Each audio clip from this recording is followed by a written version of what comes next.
It's been said the whole world is a stage and everybody plays a part.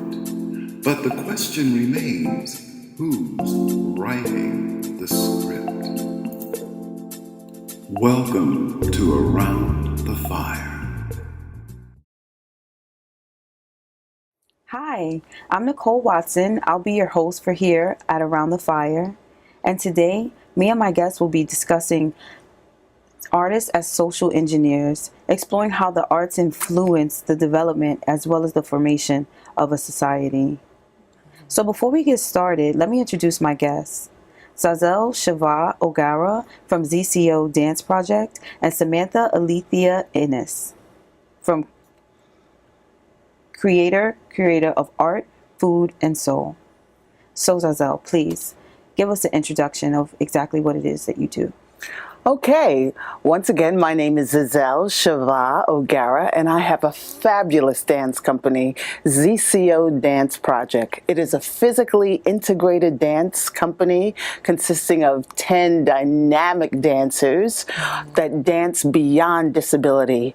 I started the dance company 4 years ago, primarily because 15 years ago I became disabled. Oh, wow. The aftermath of a brain tumor that left me partially paralyzed on my right side. So I didn't want that to stop me. I said, let dance keep me going. Nice. So the aftermath of the surgery, which left me paralyzed, I said, I want to bring forth dance and movement into my life. So I started this dance company, ZCO Dance Project, and we have been successful. We've had sold out performances for the last 4 years. Amazing. At Gipney Dance Company, and then at Symphony Space and the Dixon Place Theater. And this Saturday, we are so happy. We are doing a performance for the WNBA halftime performance. Yippee. We are so excited. Yes, that's fantastic. Yeah. That is fantastic. And Samantha, can you give us an introduction? Thank you. As you said, my name is Samantha Alethea Inniss, and I am the creator and curator of Art, Food, and Soul. And tagline, where all things art feed the soul. And pretty much that was my brainchild of just seeing that there was a void in certain art events in my community in Jamaica, Queens. So I started it back in 2011, and I was just tired as an artist myself. I'm an actor, a performance poet, as well as a writer, and I was constantly finding myself going out to Brooklyn and Manhattan to perform and just getting to some art events. And I wanted that artistic vibe in my own community. I was just tired of going outside of my community. So I thought about it and I was just like, you know, be the change that I wish to see. And I decided to just walk around my community, look at spaces. I knew I didn't have the money, so I just try to see who can I collaborate with. And at that time, back in 2011, I was lucky to come across an art gallery by the name of Shashama Art Gallery. So I was very lucky to come in contact with them, and they were like right on my block at that time. Wow. They were just taking over vacant spaces and turning them into art galleries. So I saw it, and I didn't even know they were around for a while in our community. So I just try to barter with the gallery manager and see if I can put together art events in there. And I said, I'm going to bring you guys a crowd. And they had visual artists and designers inside the gallery studios, but I was the only one bringing performance art into the space. So with that, first event, we packed out the house, and it's a small gallery space that can hold about maybe 30 comfortably. But that night we were able to get about almost 50 people who came. And I asked my artist friends from Brooklyn and the city, would you be my features? They came down and they were my features for the night. We had somebody who put together some food for us, an up and coming culinary artist, and we played some music and we just enjoyed the vibes. It was really, really good. And I saw that, you know, the people in the community really took it in and wanted to see more. So gave me a little exposure to be able to mobily move around the community and collaborate with others to do that in their spaces as well. Wow, that's quite fantastic. And the way you speak about it, your energy, I know the people feel the energy that you work with as well. Oh, yes. So, like, how did you come to the realization that you were an artist? Well, I have been an artist, you know, since I was 8 years old. I started dancing in Harlem, actually, at the Ruth Williams Dance Studio. Okay. And then, you know, I left there, and as I got older, I went to the High School of Performing Arts, and then I got the scholarships at Alvin Ailey, and I went to Dance Theater of Harlem, and I majored in dance in college at the University of Michigan, and I was in, you know, the second company in Alvin Ailey. So I've always had dance in my life. You know, I've toured throughout Europe, and, you know, doing musical theater and off Broadway, and you know, so dance and musical theater and drama has always been a part of my life. Wow, that's quite phenomenal. What about you, Samantha?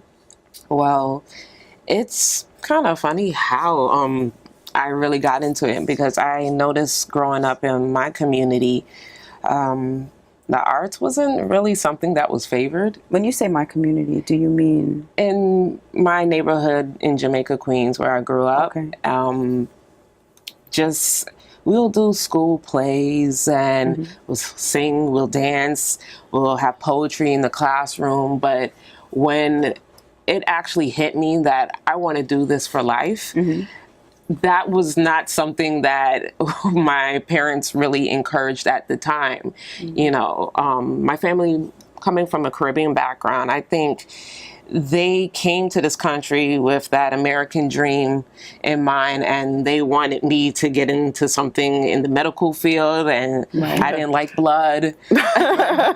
I just really would watch TV a lot, and I would really study the movies, and I would imitate certain actors that I was fond of. And my mom, she had a background in art. Like, she used to do that when she was a little girl in Barbados, but she used to tell me stories. My great-grandmother didn't really encourage that side in her, so she didn't know how to verbalize that to me either. So she used to tell me, well, that's nice, you could do it as a hobby, but you got to make sure you focus on school. So it was never really set up in my mind until I got to college. When I got to college, and I had that freedom to choose an elective, oh, I went crazy. I ended up taking a class in creative writing, in acting, in dance, and my mom always allowed me to do that when I was in elementary school. Like, I first had ballet classes in the Jamaica Center for Arts and Learning at 5. And did you like that? I loved it. Yeah, because I always used to just watch ballerinas on TV, and I said, I want to do that. But when you're constantly hearing, you know, that's not what you focus on. You got to focus on school. Right. I just kept putting that aside, but I never really thought that I can be that until I got into college. And I took a class in everything, and the acting bug is what really hit me. I was in every production on campus. Yes. And I just went crazy with it. And then I started writing poetry, and they were able to take it and put it in their they used to put a booklet together of the students who wrote poems in the creative writing classes. So, like, it showed me I can do this.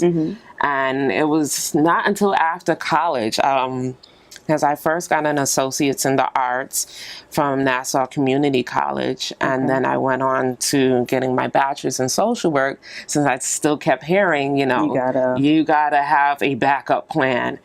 So I did that, but once I got out into the real world as a social worker, I still kept doing arts. I had my first job working with youth to young adults, and I was constantly incorporating art in everything that I did with them. It was just like, I didn't want to just focus on helping them find housing, helping them find help with their GD or with getting welfare. I was just like, there's other parts to a person. Yeah, there's a greater... Exactly. It's a greater and good. I just decided that, in constantly doing these assessments with them, I was just like, what do you like to do for fun? And when I would hear that their hobbies were writing rhymes, writing poetry, singing, dancing, I was just like, okay, I'm going to put something together. And that's actually where Art, Food, and Soul started for me. I was allowed by the CEO and the directors when I was a social worker, I will put together culminating events at the end of the year and make it like an open mic. And I'll have like some of my artist friends come and just say a little something on the mic to get the kids out of their, fear of performing. And it just went well. And I was just like, okay, I'm doing this here. I can do this on my own. Because people love expression. Yeah. So I ended up doing it in the community, and that's how I started it in 2011. That's amazing. Thank you. How did becoming an artist, Zazel, change your life? Wow, how did it change my life? It really did change my life. Particularly coming from the Caribbean community. I mean, my family is from a very small island named Montserrat. And, being from Montserrat, you are, as she was saying, you're supposed to have a career in like a nurse or doctor or a lawyer, not an artist. And, I was determined to be an artist. It was in my soul. It was in my blood. And my mother knew when I was born. She's like, Zazel, I knew that you were going to be something else, because she said, you just rushed out of my stomach, and I was always putting on a performance for people. Anytime someone came into the house, I was always like larger than life. I was always running around and I was always acting out something. So that's why she started me in dancing school at such a young age. And, when I hit the stage, I always came to life, and even though I became disabled, I never forget, after my surgery, and even though everyone thought my life was going to be totally different, becoming paralyzed, and, I had a speech impediment, and, my life was totally different than what it was before.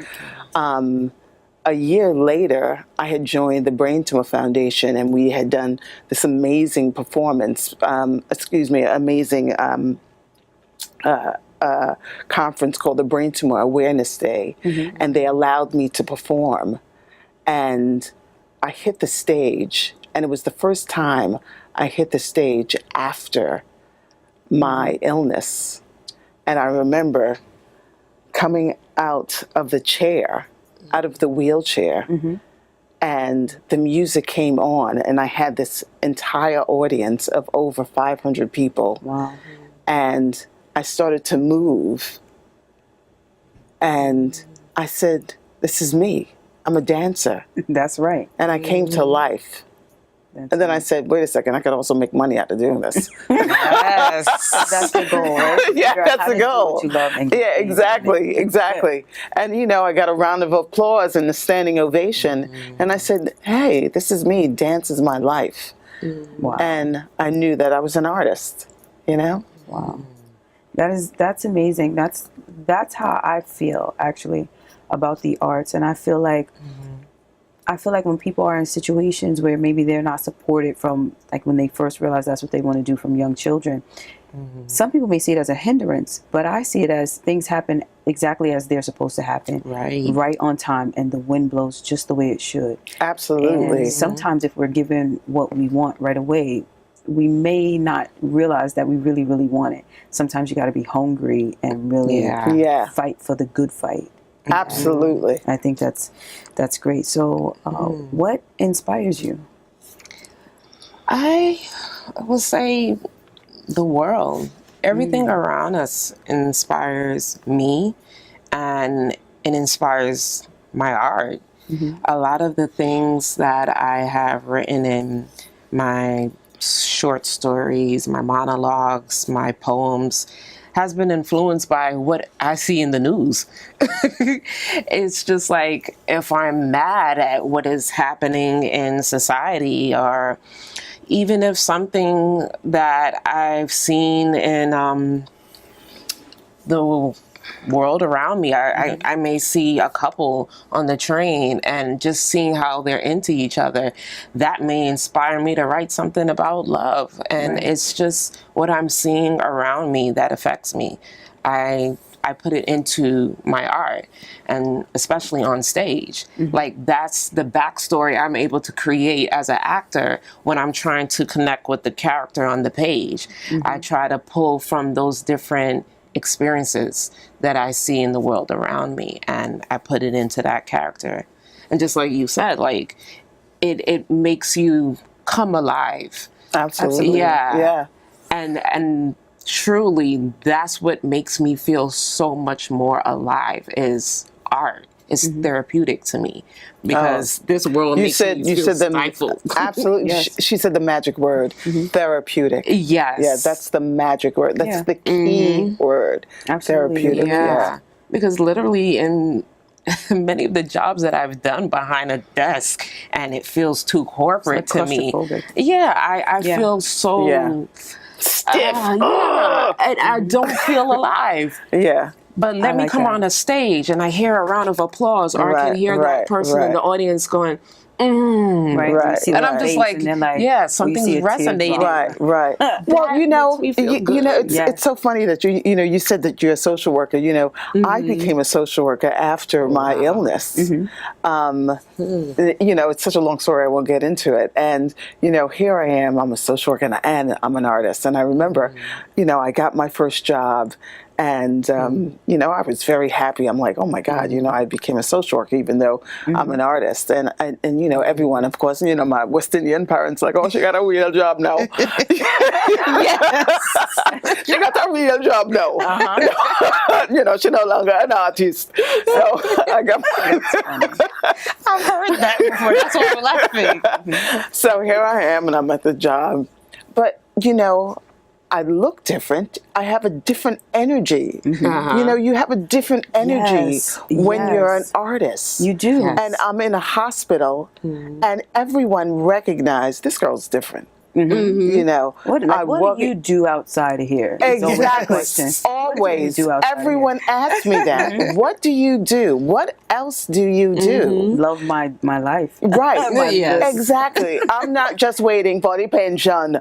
You know what I'm saying? Everyone's waiting for their pension. Everyone's waiting for something else. But you emanate something. You have a different energy. Right. It's not just like you're doing 9 to 5. You know what I mean? It's true. And again, it's not that it's anything wrong with that, but I feel like most of the time people are put in places and put in situations where if they really could choose, that wouldn't be it. But it's like the fallback. Right. Like you've got to have the fallback. Plan. You've got to have something secure. When really not following your dream is the most insecure thing you can do. Because absolutely. How many times have people worked almost their whole life, and then right when it's time to get a pension, companies are shutting down. Exactly. Monies are not being allocated properly, and it's just like I just wasted my entire life. Like I just spent 30 years working for this company, thinking I was going to get a pension, thinking I was going to have retirement, and they belly up. And I had nothing when I really could have done what I dreamed to do. Or working for so long, and then you drop dead, and they just step over you, replace you before you're in the ground. So you might as well follow your And dream. everything you're saying is what I had to constantly, I don't know if you went through this, but constantly explain to the family, the friends, the partner, just like, this is not a guarantee. It's not a guarantee, No. And I said, I wanted to take a risk and be an artist entrepreneur and create art, food, and soul.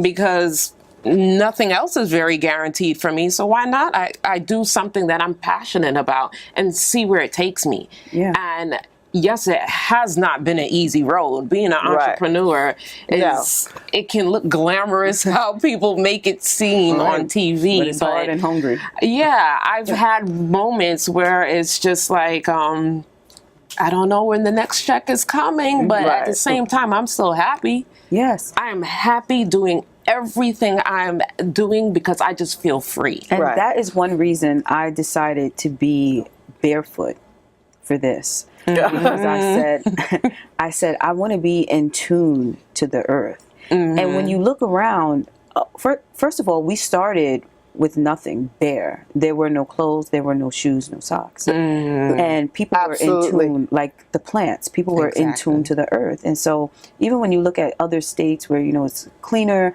or other countries where the road may not be as smooth, people are walking around, kids, adults, everyone's walking around barefoot. Their feet are stronger, they're happier. And I said, you know what, I want to be in tune for this show, so I'm going to do something a little different. I like that. I like that. That's excellent. Yes. That's excellent. Who were your heroes? I'll always ask you first. Who were your heroes? Well, how long do we have for this show? I have so many heroes. Well, if you could pick one hero that this is it, who would it be? Oh, wow. Or would it even be a person? Wow. Okay. Who can I say? Okay. Because I have a couple, but I have a couple that's popping up in my head. I have a couple. Okay. It could be the mirror. It could be the mirror? It could be the mirror. Wow. Right? It could be the mirror.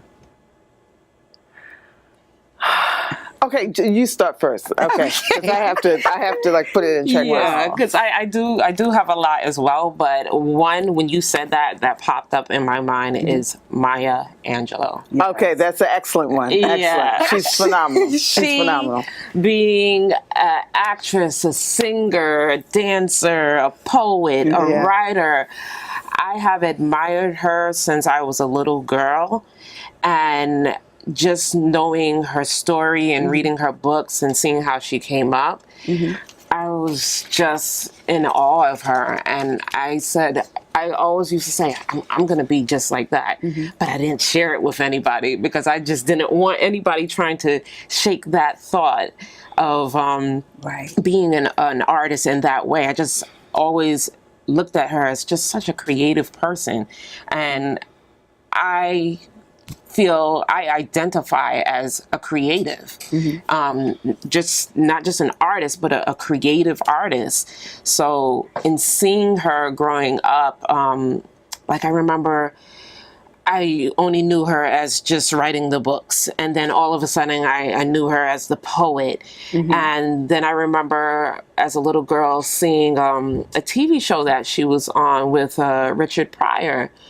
And it was a skit that she did, and she wrote it, and it went from funny, so I'm seeing this comedic side to her, to really, really intense. And I was just like, wow. And then she ended up just crying, and I was just like, I want to do that. Right. She just showed so many sides of her. So that is my hero right there. Good. Good. I think that is like amazing. Did you get someone, Zazel, or?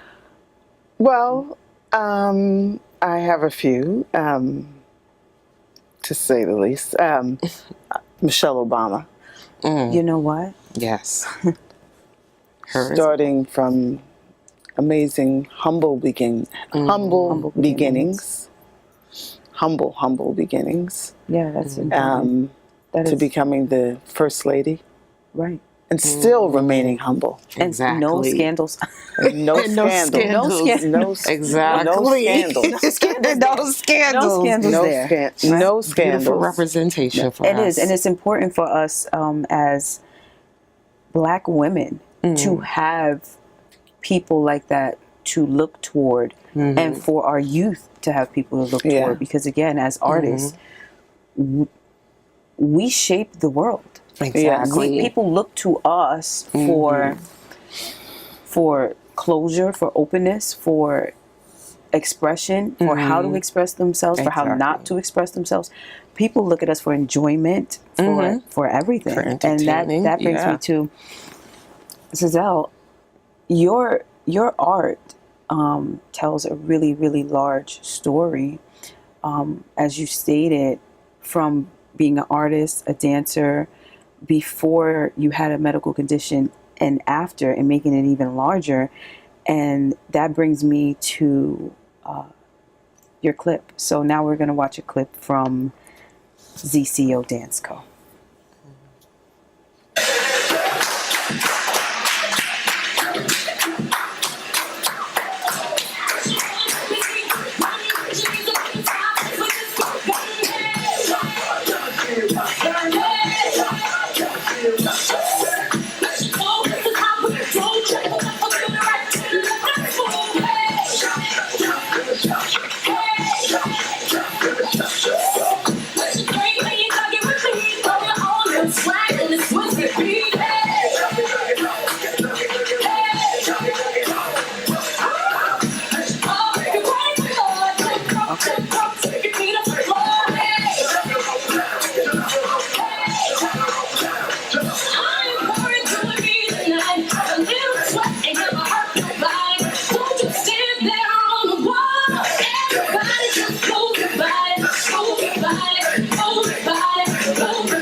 Yes, that was amazing. That was so Thank amazing. you. Everybody looked so happy and able to express themselves. So, what do you think the world would be like without art? And It would be boring. simply put, yes, I like it. It would be boring. I Yes, think yes. it will also be warish more Yeah, than what we yeah. experience now. That's right. We have to have art. We have to have creativity. That's absolutely Exactly. right. Yeah. So, is it safe to say that as artists, we are also social engineers?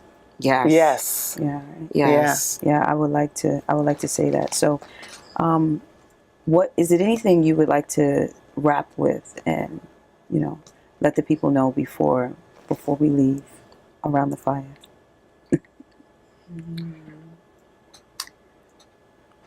Well, definitely support us. Yes. Yeah.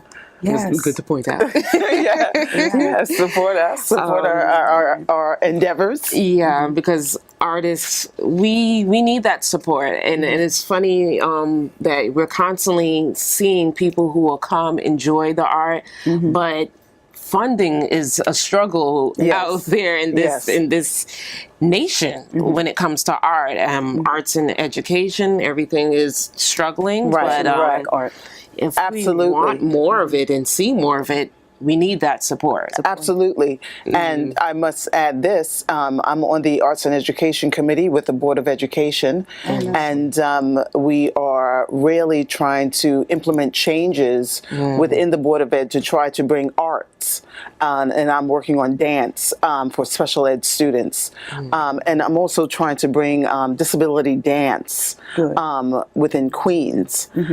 So definitely go to ZCO Yes. Dance Project. Thank you And so much. become more aware. So yes, thank you, Zazel. Thank you, Samantha. It was so wonderful having you here. Thank you. I couldn't have had better guests. Thank you so much. Thank you. Yes. So thank you for joining us here at Around the Fire, and we hope you enjoyed your time with us, okay? Until next time we meet around the fire, be well, be safe, and be empowered.